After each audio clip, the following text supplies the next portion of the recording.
Hello everyone, this is physics lectures kinematics lecture 31।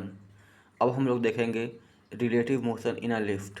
Suppose कीजिए कोई lift है, वो ऊपर जा रहा है ए एक्सेलरेशन से। यहाँ पर किसी बॉल या पार्टिकल को या ऑब्जेक्ट को थीटा एंगल के साथ प्रोजेक्ट किया जाता है। थीटा जो है वो ग्राउंड के साथ, ठीक है, हॉरिजॉन्टल के साथ एंगल बना रहा है, तो ऐसे जाएगा, ऐसे गिर जाएगा, ठीक। तो हॉरिजॉन्टल डायरेक्शन में जो डिस्टेंस कवर करेगा उसको बोलते हैं रेंज, और maximum height capital H. U velocity से प्रोजेक्ट किए हैं, theta is the angle of projection, ठीक है। तब in the reference frame of lift acceleration of freely falling object is g plus ए।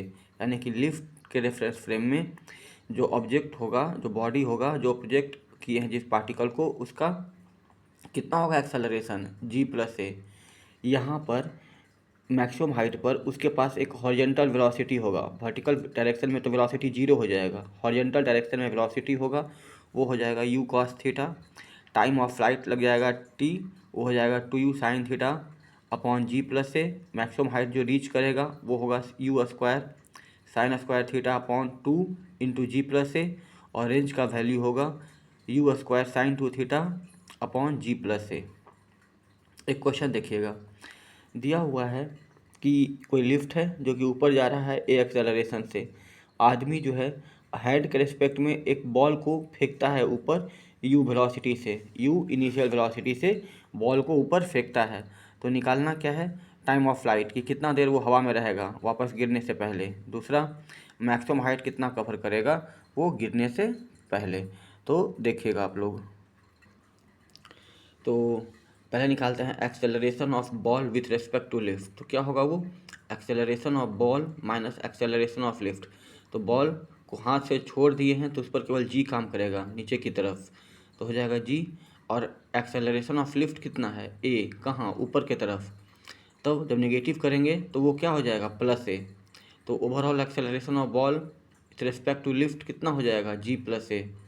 हम मान लेते हैं कि डिस्प्लेसमेंट का एक्सप्रेशन होता है S U T plus half A T square.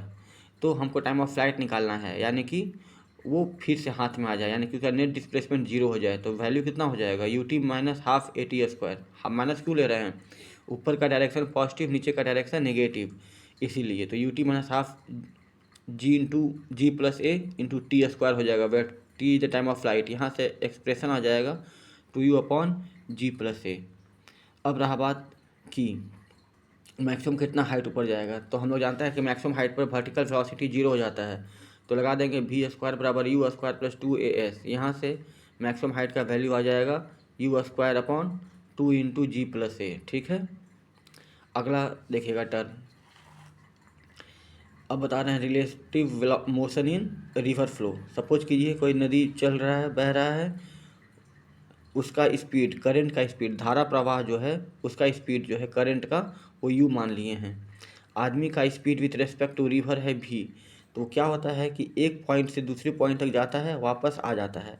धारा इधर चल रहा है, तो जब वो इधर जाएगा तो उसको बोलते हैं डाउन स्ट्रीम, और जब वापस आएगा तो उसको बोलेंगे अप स्ट्रीम। तो डाउन स्ट्रीम में धारा जो है उसके साथ चलता है, धारा उसको हेल्प करता है चलने में, उसका वेलोसिटी बढ़ जाता है, ठीक है। और अप स्ट्रीम में धारा आदमी के विपरीत चलता है, तो इसका स्पीड ओवरऑल घट जाता है, ठीक है। तो डाउन स्ट्रीम में स्पीड कितना हो जाएगा आदमी का, यू प्लस भी, और अप स्ट्रीम में यू माइनस भी। तो टोटल टाइम क्या हो जाएगा, जाने का डिस्टेंस डी है, टोटल डिस्टेंस ये डी है, तो डिस्टेंस अपॉन स्पीड भी प्लस यू। अप स्ट्रीम में कितना हो जाएगा, डी अपॉन भी माइनस यू। इसको सॉल्व कर देंगे, ओवरऑल आ जाएगा एक्सप्रेशन 2 इंटू डी भी अपॉन भी स्क्वायर माइनस यू स्क्वायर, ठीक है। ये समय लिया होगा जाने और आने में, धारा के अलॉन्ग और धारा के विपरीत, ठीक है। यहाँ पे समझिएगा वो धारा के पैरेलल चल रहा था। अगला है रिवर स्विमर प्रॉब्लम। सपोज कीजिए कोई रिवर है जिसका विड्थ जो है वो डब्लू मान लिए हैं, ठीक है। तो आदमी यहाँ से तैरना शुरू करता है, वो वर्टिकल के साथ थीटा एंगल बनाता है चलने के समय, ठीक है।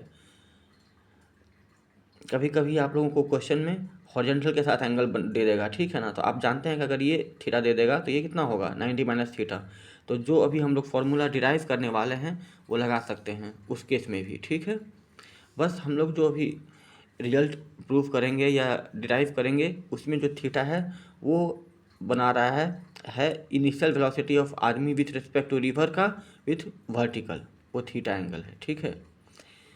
और रिवर इधर चल रहा है वी आर स्पीड से, वी आर क्या है, वेलोसिटी ऑफ बोट या आदमी विथ रिस्पेक्ट टू रिवर।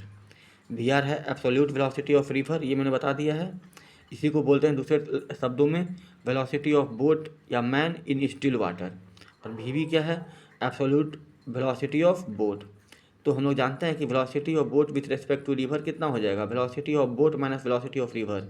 तो यहाँ से वेलोसिटी ऑफ बोट यानी कि एब्सोल्यूट वेलोसिटी ऑफ बोट कितना हो जाएगा, velocity of boat with respect to river plus velocity of river. तब हम लोग क्या करते हैं कि रिवर के पैरेलल एक्स एक्सिस मान लेते हैं और ये जो है वाई एक्सिस। तो देखिएगा, तो अगर एक्स में बात करेंगे तो velocity absolute velocity of boat in x direction कितना हो जाएगा, वेलोसिटी, इसी एक्सप्रेशन को हम लोग यूज कर रहे हैं, ठीक है। Velocity of river in x plus velocity of boat with respect to river in x.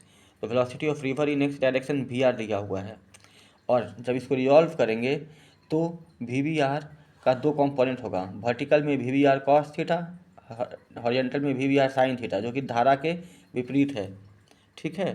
तो कितना हो जाएगा, velocity of river minus velocity of boat with respect to river into sine theta. Y में बात करेंगे, ठीक है।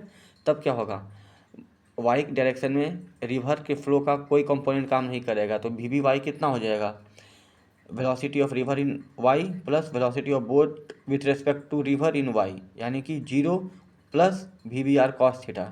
तो वेलोसिटी ऑफ बोट विथ ये velocity of boat in y direction का वैल्यू हो जाएगा v v r cos theta. अब समझिए, आदमी यहाँ से ओपोजिट बैंक तक पहुँच गया, तो वर्टिकल डायरेक्शन में कितना डिस्प्लेसमेंट कवर करेगा वो, W विड्थ के बराबर, ठीक है। तो और वर्टिकल डायरेक्शन में velocity of boat with respect to ये absolute velocity of boat in y direction कितना है, v v r cos theta. तो तैरने में यानी कि अपोजिट बैंक तक पहुंचने में समय कितना लगेगा, डिस्प्लेसमेंट अपॉन टाइम, यानी कि W upon v v r cos theta. याद रखिएगा, ये होता है ये टाइम लगता है आदमी को क्रॉस करने में, बोट को क्रॉस करने में रिवर को, ठीक है। अब समझिएगा, आदमी यहाँ से चलना शुरू किया, पहुँचना यहाँ था, लेकिन धारा के फ्लो के कारण वो यहाँ नहीं पहुँचा, यहाँ पहुँच गया। तो जो इतना एक्स्ट्रा डिस्टेंस ट्रेवल करता है ओपोजिट बैंक के सामने, उसको बोलते हैं ड्रिफ्ट, ठीक है।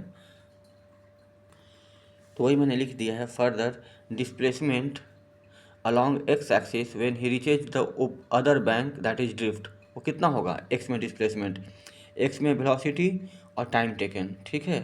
तो एक्स उसको नाम दिए हैं, वी वी एक्स का एक्सप्रेशन हमको पता है वो कितना है, v r minus v v r sine theta. और टाइम का एक्सप्रेशन जो वो रिवर में रहता है वो निकाल चुके हैं, कितना है, W upon v v r cos theta. तो एक्स यानी कि ड्रिफ्ट का वैल्यू कितना हो जाएगा, v r minus v v r sine theta into W upon v v r cos theta. तो यही डिस्प्लेसमेंट वो अपोजिट बैंक के इधर चलेगा, ठीक। अब पहला कंडीशन होता है फाइंड द टाइम, क्योंकि सबसे कम टाइम में वो पहुंचना है उसको दूसरे बैंक पे, तो मिनिमम टाइम कितना लगेगा। तो टाइम का एक्सप्रेशन हम लोगों को पता है क्या है, W upon v v r cos theta. तो विड्थ को हम लोग कुछ कर नहीं सकते हैं, वी वी आर दिया रहता है, थीटा को अल्टर कर सकते हैं। तो कॉस थीटा डिनोमिनेटर में है, तो टाइम का मान मिनिमम कब होगा, जब कॉस थीटा का मान मैक्सिमम हो जाए। और कॉस थीटा का मैक्सिमम मान कितना होता है, 1, ठीक। और कॉस का मान 1 कब होता है, जब थीटा हो जाए 0 डिग्री, ठीक है। तो टी मिनिमम जो होगा वो क्या होगा, W upon v v r, क्योंकि कॉस का मान 1 हो चुका है। वो कब होगा, जब थीटा क्या रहे 0 डिग्री, यानी कि वो धारा के करंट के परपेंडिकुलर चले। दूसरा केस हम बताएं ना आप लोगों को कि ड्रिफ्ट 0 हो जाए, यानी कि जस्ट अपोजिट बैंक पे पहुंच जाए, ठीक है। तो कैसे चले कि जस्ट अपोजिट बैंक पे पहुंच जाए, तो ड्रिफ्ट का फॉर्मूला हम लोगों को पता है, वो कितना है, v r minus v v r sine theta into W upon v v r cos theta. ये ड्रिफ्ट का वैल्यू है, इसका वैल्यू हम लोगों को कितना चाहिए, 0। कहने का मतलब हुआ कि जब वो A से चलना शुरू किया था तो डायरेक्ट B पे पहुँचे, कुछ एक्स्ट्रा ड्रिफ्ट कवर नहीं करे। तो उसके लिए हमको ड्रिफ्ट का एक्सप्रेशन को जीरो से इक्वेट करना पड़ेगा। जो ये वैल्यू है वो किसका वैल्यू है, टाइम का। टाइम हमेशा पॉजिटिव होता है, ठीक है। तो जीरो को इसको इधर चल जाएंगे तो ख़त्म हो जाएगा। तो क्या बचेगा, v r minus v v r sine theta is equal to zero. तो वहाँ से एक्सप्रेशन क्या आएगा साइन थीटा का, v r upon v v r. तो थीटा का वैल्यू कितना हो जाएगा, sine inverse v r upon v v r. तो देखिए यहाँ पर आ गया थीटा बराबर sine inverse v r upon v v r. अब समझिएगा साइन का मैक्सिमम वैल्यू क्या हो सकता है, 1। समझ रहे हैं बात ना। तो साइन का वैल्यू है v r by v v r. तो इसका वैल्यू 1 से कम तभी होगा जब v r v v r से छोटा रहे, यानी कि करंट का speed velocity of boat with respect to river से छोटा रहे। इन द केस अगर वी आर का मान वी वी आर से बड़ा हो जाए, यानी कि करंट में कि धारा बहुत तेज बहे, ठीक है, करंट का स्पीड आदमी का जो स्पीड है रिवर के रिस्पेक्ट में उससे ज़्यादा हो जाए, उस केस में कभी भी ड्रिफ्ट जीरो नहीं हो पाएगा, क्योंकि थीटा कोई भी एंगल ऐसा नहीं पॉसिबल है जिसके लिए साइन का वैल्यू 1 से ज़्यादा हो जाए। और अगर वी आर का मान वी वी आर से ज़्यादा हो जाएगा तो ये वैल्यू 1 से बड़ा हो जाएगा, ठीक है। यानी कि जब धारा बहुत तेज़ हो जाएगा तो अपोजिट बैंक पे पहुंचना असंभव हो जाएगा। तो उस केस में क्या होगा, मिनिमम ड्रिफ्ट कितना होगा, ये सब देखेंगे हम लोग नेक्स्ट लेक्चर में। Till then thank you.